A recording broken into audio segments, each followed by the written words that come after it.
통합당 같은 경우에는 이게 부동산 정책 실패를 인정 안 하고 눈 돌리게 한다 이렇게 반대 기류가 강한 줄 알았는데 정진석 의원이 처음으로 좀 지지 입장을 밝혔고요. 네. 근데 또 김종인 위원장 같은 경우에는 이게 당의 공식 입장이 아니다라는 입장을 또 냈더라고요. 이런 일련의 상황 어떻게 보십니까? 일부 중진 의원들, 정진석 의원, 그다음에 뭐 장제원 의원도 얘기를 했고 오세훈 전 시장도 관련해서 행정수도에 대해서 적극적으로 좀 논의를 해봐야 된다라는 얘기를 해서 야권 내에 약간의 혼선과 혼란을 부추기는데도 일조를 했다. 그래서 자, 오늘은 청와대 인사 얘기를 먼저 좀 해보도록 하겠습니다. 일부 수석 또 비서관급 이상의 고위 참모 교체를 현재 검토하고 있는 것으로 알려지고 있습니다.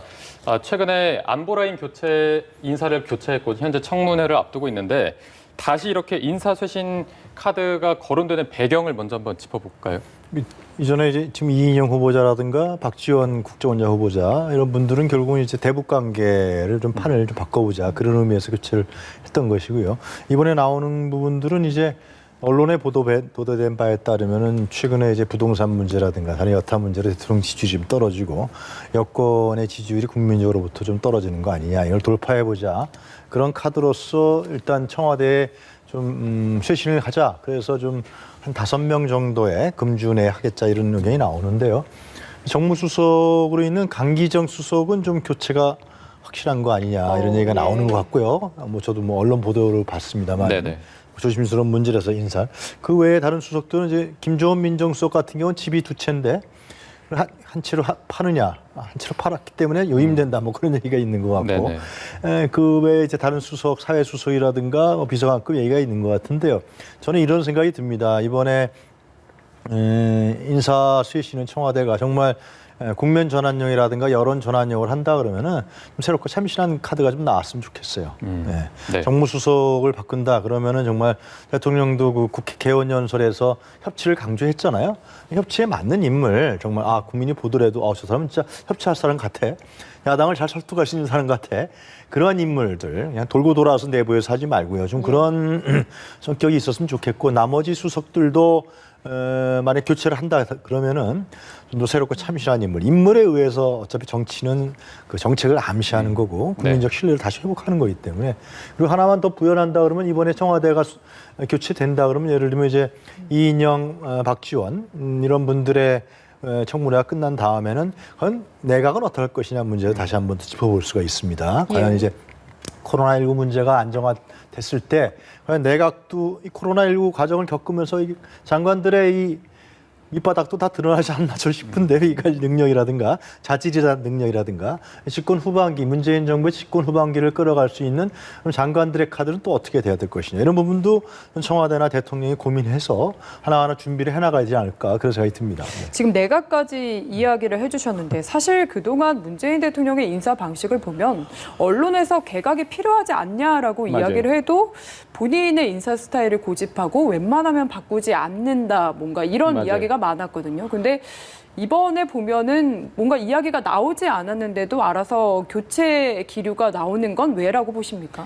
일단은 그만큼 현재 지금 뭐 부동산 문제나 아니면 고 박원순 시장과 관련한 그 국민들의 그 민심 이반 현상에 대해서 청와대가 좀 많이 깊숙이 생각하고 있는 부분이 있는 것 아닌가라는 생각이 우선 하나 들고요.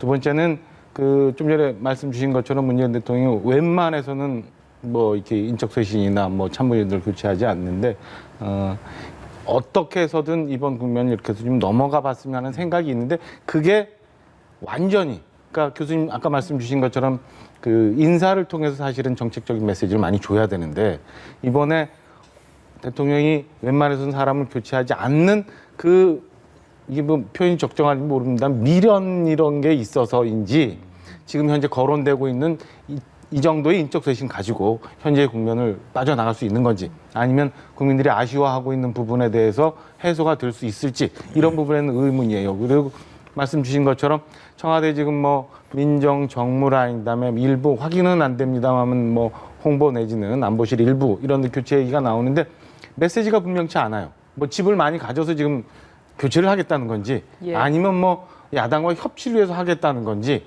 아니면 내각 일부 교체에 있는 것처럼 뭐 청와대의 안보 라인을 같이 매칭을 시키기 위해서 하겠다는 건지 이 내용이 아직 확인은 안 됐습니다만 범주가 애매해서 과연 이번 인적쇄신의 목적이 뭔지에 대해서 좀 애매해지는 부분이 있고 이러다 보니까 정작 뭐 국민들이 지금 팔이 아프다고 얘기하는데 소화제 처방을 하고 괜찮지라고 여쭙는 거 아니냐라는 생각이 들 정도로 사실은 내각에 지금 문제가 되고 있는 뭐 부동산 문제나 아니면 또 젠더 문제나 아니면 또 다른 뭐 교육이나 뭐 보건 문제 이런 부분에 대해서 국민들이 인적쇄신을 통해서 이번에는 대통령이 이런 뜻을 전하는구나 앞으로 우리 정책은 이렇게 변해 가겠구나라는 추정을 하기가 조금 애매한 부분이 있지 않나라는 생각입니다. 일단은 근데 뭐 뚜껑이 열려봐야 되니까 네. 뚜껑 열려지는 걸 한번 보죠. 뭐. 네, 이건 항상 뭐 저희가 발표가 나야 알 수 있겠지만 뭐 뚜렷한 메시지가 그렇게 보이지 않는다라고 좀 해주셨는데 그 강기정 정무수석 교체와 관련해서는 아무래도 이 정무수석이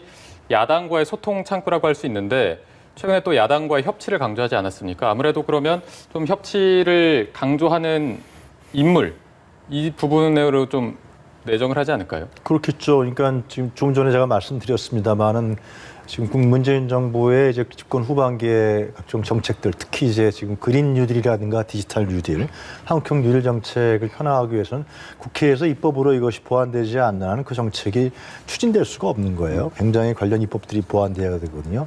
뭐 공수처도 그렇고 그래서 그러려면 이제 결국은 국회에서 이 문제가 풀려나가야 되고 야당의 협력이 필요한 거죠. 그래서 그때 주호영 원내대표를 처음 그 청와대에서 만났을 때 예. 주호영 원내대표가 제 얘기로는 정무장관을 얘기했던 것 같아요. 제안을 했어요. 예, 제안했는데 예. 그 자리에서 대통령이 노영민 실장한테 한번 검토해 보세요 그랬었단 말이죠.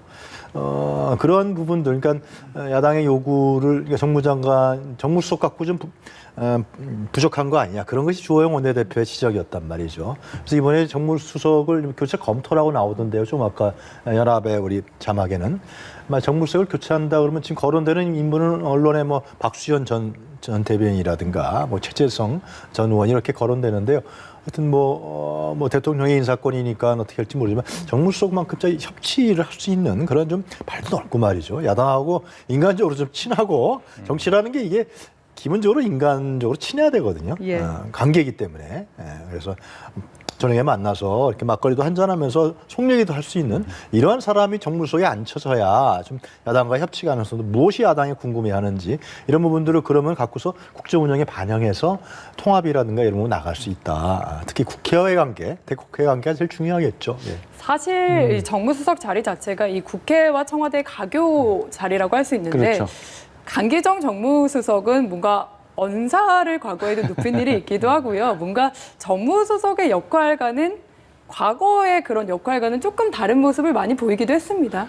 뭐 강기정 수석이 과거에 그런 게 있었지만 사실은 그 작년 초부터인가요? 뭐 해오면서 크게 제가 볼 때는 뭐 대과가 있었다거나 아니면 예. 뭐 야당과 큰 충돌이 있었다거나 이렇게 보여지진 않아요. 그래서 좀 전에 말씀드린 것처럼 과연 정무수석을 교체하는 메시지가 뭔지에 대해서 잘 모를 정도로. 예. 근데 이제 교수님하고 조금 제가 다른 견해를 갖고 있는 거는 이게 청와대가 집권 후반기로 가게 되면 오히려 친정 체제에 대한 갈구가 좀 더 생길 수 있다고 저는 봐요. 행정수도 이전 논의로 가볼 텐데 이와 관련해서 지금 여론조사 결과가 나온 게 있어서 함께 보면서 얘기를 나눠보겠습니다. 자, 일단 김태년 원내대표가 교섭단체 연설을 하고 나서 여론조사를 했더니 지금 찬성이 53.9%, 반대가 34.3%. 그 찬성 측을 보면 당연히 대전과 세종, 충청이 있었는데 광주와 전라 지역도 있었고요.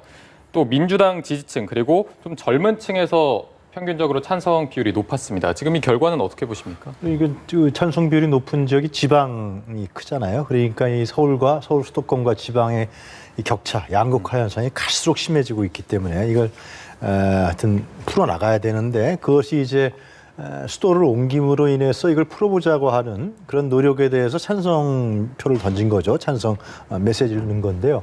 결국은 국토의 균형적 발전에 대한 문제. 저는 이제 만약에 수도가 옮긴다 그러면은 뭐 쉬운 문제는 아닙니다만은 상당히 상징성이 있는 것이죠.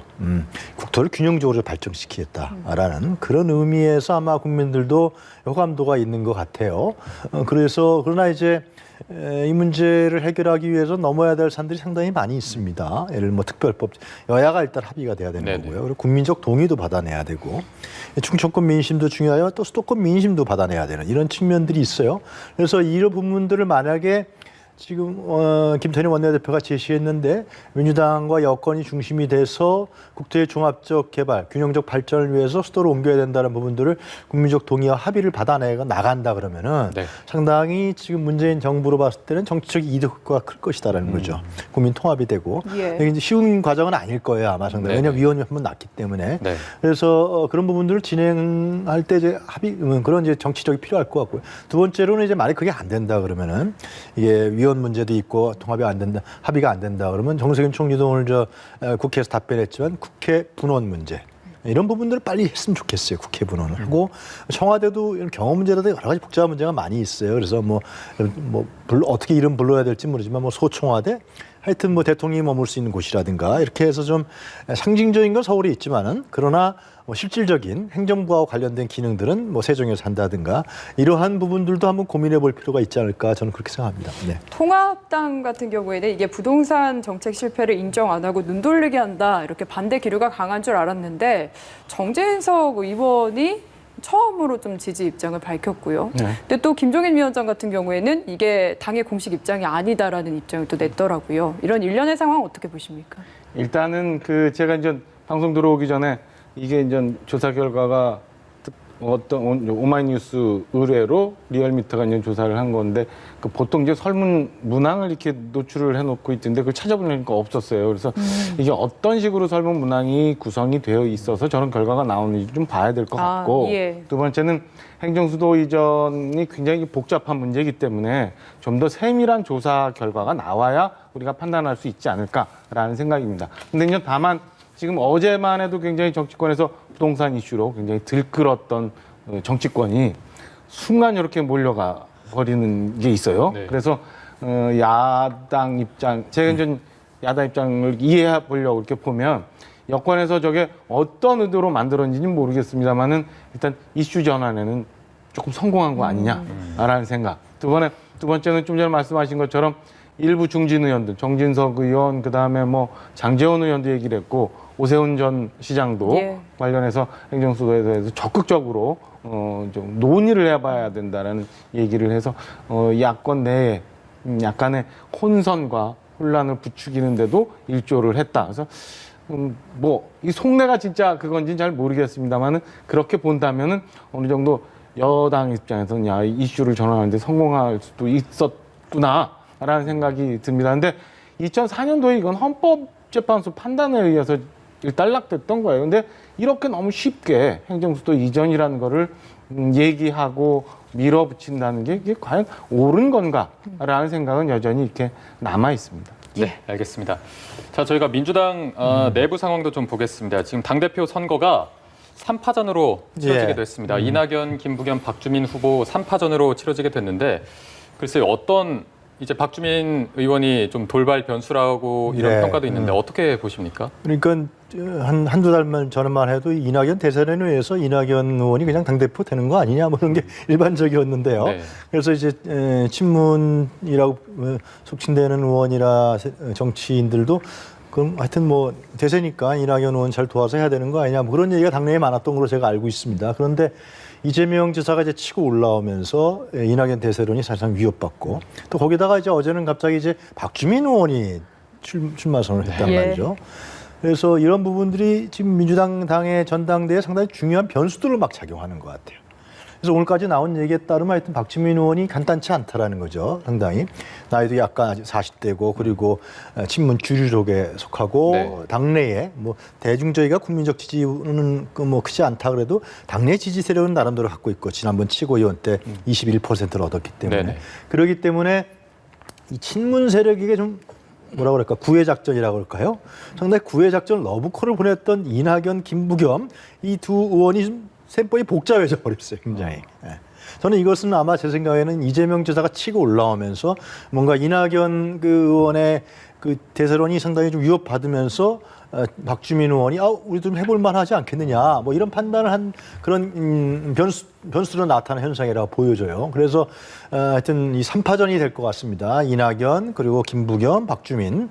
그래서 이제 한 달 정도 남았는데요. 또 어떤 다른 변수가 나올지는 모르겠죠. 그러나 제가 한 말씀만 좀 드리고 싶은 거는 최고위원 선거도 같이 하는데요. 최고위원들도 이번에 뭐 쟁쟁한 것 같아요. 근데 이 대권 후보들 간의 뭐 문제, 서로 간의 견제 이런 부분들로 되는데, 과연 좀 민주당 당원들이 이번에 권리당원과 대의원들이 이제 많은 표를 행사하게 되는데, 과연 이번에 민주당 전당대회, 이번에 민주당 대표와 최고위원들을 어떤 사람들 뽑아야 될 것이냐 하는 부분에 한번 자성적 고민에 좀 들어갔으면 좋겠어요. 지금 거대 여당, 또 문재인 집권 후반기, 또 동력이 좀 많이 상실된 문제, 그리고 어떻게 민주당을 대선을 향해서 안정적으로 책임 있게 관리해가면서 또 쇄신과 혁신을 만들어 나가면서 국민적 신뢰를 만들어 날 거냐. 여기에 적합한 후보는 누구시냐.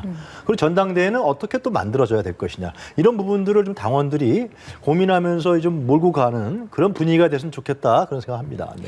지금 이야기하는 중간중간 와중에 화면 안에도 이낙연, 김부겸 후보 중간에 지금 박주민 의원이 들어가니까 갑자기 확 몸값이 올라갔다라는 느낌이 들기도 하거든요.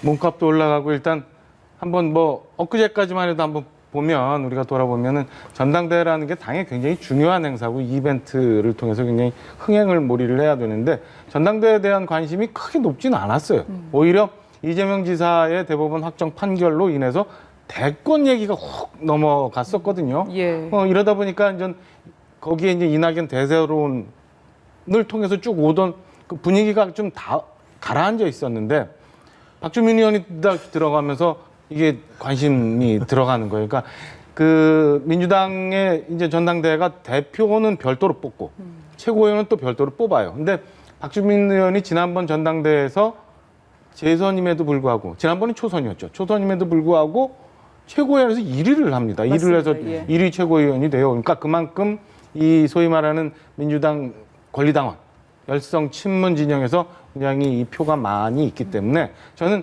결과가 어떻게 변하는 거 이전에 이미 전당대회에서 흥행을 올리고 소위 뭐 매기 효과라고 할 수 있나요? 뭐 이런 역할은 박주민 지금 최고위원이 굉장히 상당 부분 할 거다. 그래서 향후 전개되어 나가면서 그동안 있었던 이낙연 의원의 대세론, 그다음에 김부겸 의원 전 의원의 대망론, 그다음에 이제 박주민 의원이 이제 어떤 역할을 하냐에 따라서 민주당의 전당대회도 국민들의 관심을 좀 끌어내는 데는 박주민 의원이 큰 역할을 할 거다라는 생각은 듭니다. 네.